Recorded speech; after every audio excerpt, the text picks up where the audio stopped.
Որոշել եք հունիսի 7-ին։ Անպայման, ես միշտ եմ որոշել։ Անցյալ անգամ 3-րդ համարն էր, հիմա էլ 16 համարն է։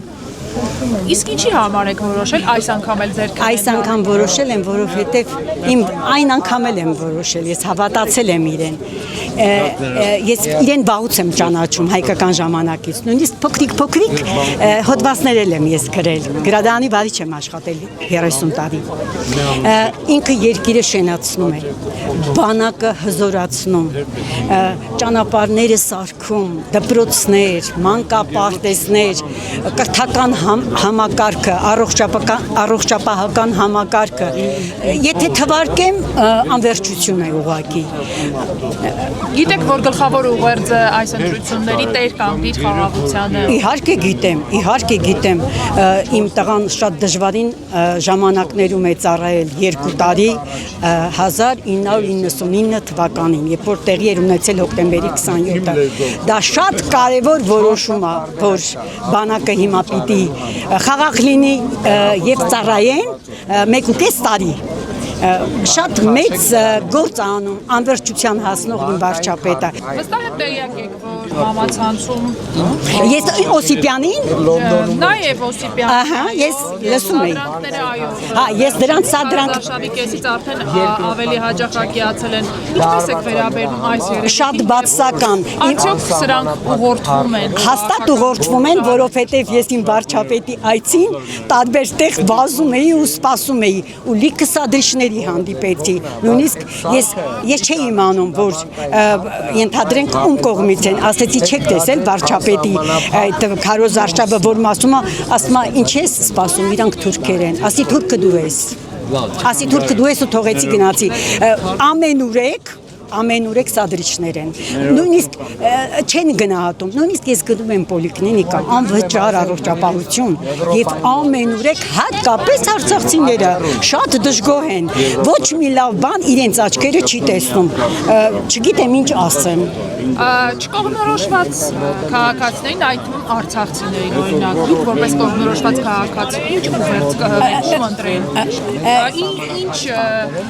հանգամանքներով կողմնորոշվել։ Ես այնքան ակտիվ եմ սոցցանցերում, Facebook-ում շատ ակտիվ եմ, անհնար է իրենց խորհուրդ տալ ինչ-որ բան բացատրել։ Նույնիսկ սովետական միության տարիներին Հայաստան եկած Բաքվից, Կիրովաբադից եւ այլ տեղերից եկածներն էլ ես դեռ մեկին չեմ տեսել, որ մեր իշխանությանը գովերքի չի հանդիպել։ Այդուհանդերձ քաղաքացիներին, որոնք չեն կողմնորոշում, ում ընտրել։ Թող ընտրեն Լևոն Շիրինյանին, թող ընտրեն Արամ Սարգսյանին, որպեսզի առողջ ընդդիմություն ունենանք խորհրդարանում, բայց այդ պատերազմի եռագլուխ կուսակցությանը մերժել։ Հունիսի 7-ի ընտրություններին որոշել եք ում եք։ Այո, իհարկե, քաղաքացիական պայմանագրի միանշանակ։ Ինչու եք որոշել հենց այդ կուսակցությանը ընտրել։ Գիտեք ինչ, եթե դուք ինձ ըստ ոլորտի 7 կամ 8 նախարարություն ունենք հիմա։ Մոտ 1 տասնյակ։ Եթե 1 տասնյակից դուք ինձ հատ հարցնակ, ես հատ կպատասխանեմ։ Դե ես հիմա սկսեմ մի բանից խոսալը, ես ամեն նախարարություն մի տասնյակից կամ 20 փոփոխություններ ունի։ Ոնց հիմա 80 հատն ասեմ։ Ցանկացած նախարարությունից ես տարապես բիզնեսմեն եմ, եթե պետք է դա ես այդ կողմից ավելի լավ կասեմ։ Մասնավորապես այո, բիզնես ոլորտում։ Մասնավորապես ես ձեզ ասեմ։ Ինչ արել։ Գիտեք, որ քաղաքական ուժերից մեկը մասնավորապես Ուժեղ Հայաստանը բիզնես, այսպես նորարարություններով է հանդես գալիս։ Իհարկե գիտեմ։ Փոքր բիզնեսին կազատենք հարկերից, 300,000 աշխատատեղեր կստեղծեմ եւ այլն։ Դե ինձ հիմա պատասխանել։ Ուրեմն կարևորագույն փոփոխություններից մեկը կատարվել է արդեն եւս 2 բիզնեսի մեջ։ ԱԴԳ կոդը ազգային ժողովի որոշմամբ եթե բիզնեսմենները կիմանան, թող իմ ասածով եւս նորից իմանան։ ԱԴԳ կոդը առաջ համարվում էր ԱԴԳ կոդ չունենալը, բիզնեսմենները դա կհասկանան, չունենալը համարվում էր ՀԴՄ-ի կանոնների խախտում։ Այս պահին ԱԴԳ կոդը առաջի չանելուց հետո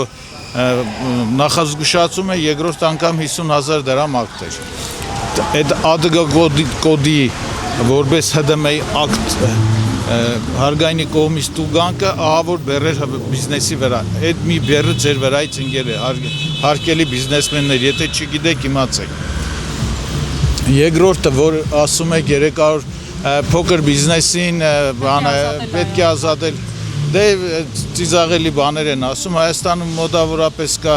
70-80 հազար բիզնես կամ 100 հազար, որոնցից մի 20 հազարը փոքր բիզնես է, միկրոբիզնեսին արդեն պարոն Փաշինյանն ասաց միկրոբիզնեսին որոշել են 50 միլիոն դարձնել, հետո տեղական արտադրության միրգը եւ մսամթերքը որոշել են, որ 0% պետք է հարգեն, բեռը արդեն մարդը վճարելու է զուտ իրեն ստացած եկամուտից, այլ ոչ թե գյուղացու ավելացված արժեքի հարկն է վճարելու։ Եթե ես 8 տարի հետ գնամ ուղղակի կծիծաղեմ, թե ինչի միջոցով բիզնեսը, ինչ բիզնեսն ազատագրվել է բիզնեսը։ Իհարկե, անօրինականություն, բիզնեսն ազատագրվել է Նիկոլ Փաշինյանի կառավարության ոտ տնելուց հետո։ Դե ես լավ եմ ծանոթ։ Միանգամից տամոժնիները մակրվեցին կամազնու, ոչ թե կամաց, այլ միանգամից մակրվեցին։ Տամոժնիների ոչ մի տամոժնի չի կարող որևէ ձև անօրինական ապրանքներ կրել, որից բխում է արդեն մնացած արդեն հաշիվաբրանկագրերը եւ այլն եւ այլն։ Այն քաղաքացիները, որոնք դեռ չեն կողմնորոշվելում են ընտրելու, բայց գուցե գայթակղվեն այդ 300,000 աշխատատեղերի, փոքր բիզնեսը հարկից ազատելու եւ այլ պոպուլիստական խոստումներ։ Առաջինը, ես խորհուրդ կտամ բիզնեսմեններին, բիզնեսմենները շատ խելացի մարդիկ են, նրանք հասկանում են ով է իրենց խապում, ով չի խապում։ Նրանք կհասկանան, ցանկացած պերաշկի ծախողը հասկանում է, որ ասում է կգամ կազատեմ, կազատի հոսանքը կհավելագրի վերեն 3 անգամ նույն բանը կստացվի։ Էլ ոչ թե գնա հարգայինի մինիստրը իրան եկամուտ իրանց տունը բերեմ միանգամից բանը հեծը կվերադառնա իրան հավելագրում կանի գրբան ինչի է մասն է խոսքը։ Այդ առաջինը ուզում եմ բիզնեսմեններին ասեմ, որ դուք նստած ձեր տեղը ցանկացած հարգայինին կարողանում եք ցանկացած ձևի պատասխանել, դա մեծագույն հաջողություն է։ Եթե մի բան վատ է, դիմեք, բողոքեք, ցույց արեք, կառավարությունը ձեզ այդ բանի մեջ է միշտ։ Խոսակցության, կոմունիկացիայի մեջ կհասկանա ձեզ, ինչի մասն է խոսքը։ Ամեն ինչ լավ է։ Լրիվ գոհ ենք, դժգոհ ոչ մի բան չունենք։ Որոշել եք հունիսի 7-ի ընտրություններին ու մեկ։ Այո, անպայման։ Մենք ձայնը տալու ենք 16-ին։ Այսինքն, պարոն Փաշինյանին։ Իսկ ինչ եք որոշել պարոն Փաշինյանի օգտին քվեարկել քաղաքացիական Խաղաղություն։ որոշել եք տեր կանգնել խաղաղության։ Այո, ինքը կարող է այդ հարցը կարգավորել։ Ուրիշները չեն կարող։ Նրանք կաշառք են բաժանում, պատերազմ են հայտարարում, նման բաներ մենք չենք ուզում, որ անպայման ուզում ենք, որ նման բանը ինքը միայն ինքը կարող է։ Կաշառք բաժանող քաղաքական ուժերից մեկի ղեկավարը օրինակ ասում է ես որ եկա ուժեղ խաղաղություն եմ բերել, սա թույլ է։ Բուրկի բաժանելով ինչ է բաժանում, փող է բաժանում, կաշառք է բաժանում։ Ուրիշ ինչ ասեմ, որ Ակնարկում եք, եթե ուժեղ լիներ, փող չէր բաժանի։ Ինչ խոր, բնական է, որ չէր բաժանի։ Գումարով հարց չի լուծվում։ Ռոբերտ Քոչյանն էլ օրինակ ասում է, ես կգամ եւ երաշխավորված խաղաղություն։ Եթե կարողանար այն ժամանակ ամեն ինչը կկարգավորեր։ Ինքը ոչ մի բանը չի կարող անի։ Մարտի 1-ին ես եղել եմ իր զենքի դրդմամբ, մարդկանց կոտորելով, ծեծելով, ջարդելով ինչ ասեմ, նման բան։ Մենք եղել ենք այդտեղ։ Ես եղել եմ միտինգի տեղը։ Հրացանով կրակելով, մարդկանց սպանելով, բաժար տալով, նման ոչ եմ, սխալ բաներ է ինքը շատ։ Գագիկ Ծառուկյանն էլ ասում է, ես կգամ էլի։ Գագիկ Ծառուկյանը շատ մի քանի անգամ ասեց, լավ եմ անում, սենց կանեմ, ինչ-որ նման բաներ, էլի փողերը, այս ժողովրդին խաբելով, գյուղացիներին խաբելով, մի մեշոկ կարտոլ տալով ուզում է հարցերը լուծի։ Իսկ մարդիկ հիմա միամիտ չեն, սաղն էլ հասկանում են, որ այտենց բաներով չի կարա, ոչ մի բան չեն կարա խափեն մարդկանց։ Կարծում եք այս երեքը Ռոբերտ Քոչարյան, Սամվել Կարապետյան, Գագիկ Ծառուկյան միասնական են գործում, նրանք մեկ թիմով են հանդես գալիս։ Միասին են գործում։ Այո, միասին բոլորը ժողովրդին ուզում են խափեն, բայց ոչ մեկը միամիտ չի։ Ես օրինակ համոզված եմ, որ ինքը իրանք միասին ժողովրդին ուզում են խափեն։ Որոշել եք հունիսի 7-ի ընտրություններին Անպայման, ես այդ գաղտնիք է, բայց արդեն ընտրել եմ